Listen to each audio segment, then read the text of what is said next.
Olá pessoas, sejam bem-vindos ao Sociologia Antes que Acabe. Eu sou o professor Thiago Silva, esse é mais um vídeo nosso aqui na internet. E se você gosta de sociologia, gosta de filosofia, gosta de debater temas sociais, peço que se inscreva nesse canal, que com certeza você vai gostar do nosso conteúdo. E se gostar, deixe seu comentário, não esqueça de curtir, talvez de compartilhar. E vamos para o tema de hoje.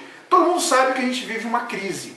Essa crise talvez tenha começado em 2008 e tenha se intensificado em alguns momentos maiores, alguns momentos menores.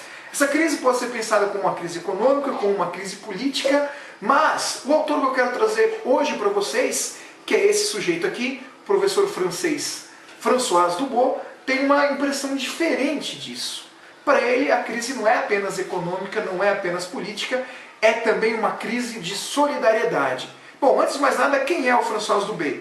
Ele é professor na Universidade de Bordeaux II, ele é diretor dos estudos da Escola de Estudos Sociais de Paris, é pesquisador do Centro Émile Durkheim em Bordeaux e é fundador também do Laboratório de Análise de Problemas Sociais e é autor de vários livros, inclusive desse que eu vou trazer para vocês, que chama-se La Préférence pour Inégalité, compreendendo la crise de solidariedade.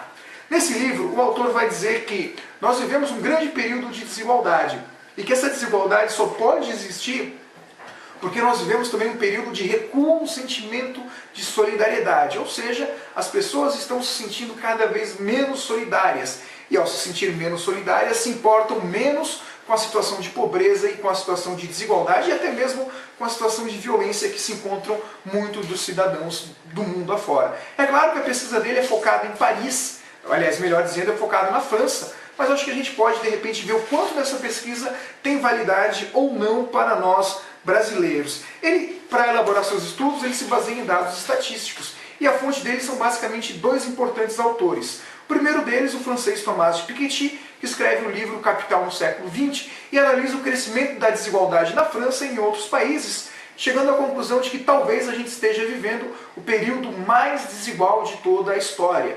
E também, é claro, os dados obtidos pela equipe desse professor aqui, o Joseph Stiglitz, que também analisa o crescimento da desigualdade nos Estados Unidos e percebe também que pouquíssimos americanos possuem maior renda do que basicamente o país inteiro. Então vivemos um grande período de desigualdade. E é justamente esse quadro de desigualdade avança na medida que avança o individualismo e na medida em que as pessoas deixam a solidariedade de lado. Ele fala que, na verdade, o que a gente fez foi a opção pela desigualdade. Quando todos nós queremos ficar ricos, nós acabamos permitindo que a desigualdade se instale nesse nível assustador. O que faz com que as pessoas que estão na escala mais baixa da sociedade, na base da pirâmide, se transformem não apenas em pobres ou em pessoas que precisam de ajuda, de apoio, mas se transformem em o inimigo. Reparem o que ele escreve aqui. Assim, os pobres não são apenas percebidos como classe popular explorada, mas como classe perigosa. Aliás, os bairros que eram percebidos como populares, pobres, bairros de operários, hoje são representados como patológicos, como perigosos, bairros que precisam ser murados, que precisam ser extirpados da sociedade. Isso só acontece justamente porque, à medida que avança o sentimento de individualismo, e esse individualismo é principalmente focado, claro, por toda a crise econômica, política, social, mas sobretudo, especificamente nos franceses, pelo medo da pobreza. Segundo as pesquisas do próprio François Dubos, mais de 50% dos franceses temem, acima de qualquer coisa, a queda social, ou temem a piora na qualidade de vida, ou se preferirem, temem ficar pobres. E ao temerem ficar pobres, eles se sentem menos solidários em relação aos pobres e, obviamente, mais individualistas. E nesse sentido, François Dubos aponta que a solidariedade ela se constrói ao longo da história humana e ela não é um dado natural dos seres humanos, não somos naturalmente solidários. Ele explica isso falando que a solidariedade tem basicamente três princípios, três bases. A primeira base da solidariedade é o trabalho. É o trabalho como instrumento gerador de solidariedade. E ele bebe muito aí na fonte da sociologia de Émile Durkheim os conceitos de solidariedade mecânica e solidariedade orgânica. E ele também vai buscar na filosofia política, lá em Thomas Hobbes, dizendo que a solidariedade nasce com um pacto social, quando os seres humanos ou fazem a opção de viver em sociedade e escolhem a solidariedade como uma forma de vencer o medo e a violência. E por fim, a solidariedade como instrumento político, como uma escolha própria da natureza humana. E essa escolha fica literalmente fragmentada à medida em que as políticas neoliberais avançam e à medida que a desigualdade avança e à medida que o medo da pobreza avança, nos tornamos cada vez menos solidários.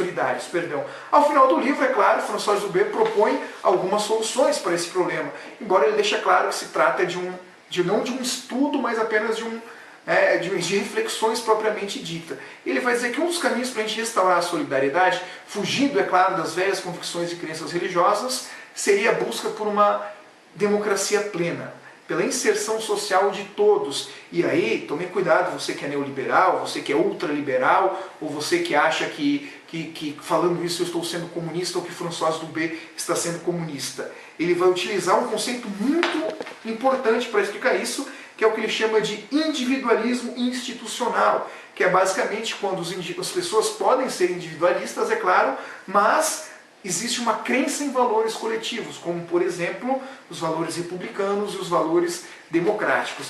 Ele afirma ao final do livro que a igualdade de direito é a única maneira e a mais precisa de você incluir todas as diferenças numa sociedade e vencer um pouco essa crise de solidariedade. Pois bem, espero que vocês tenham gostado do vídeo, que pesquisem e conheçam um pouco mais a obra desse autor. Deixem nos seus comentários o que vocês acharam e, aliás, será que o Brasil também sofre com crise de solidariedade? Muito bem, esse era o vídeo de hoje. Agradeço a todos, um forte abraço, até mais!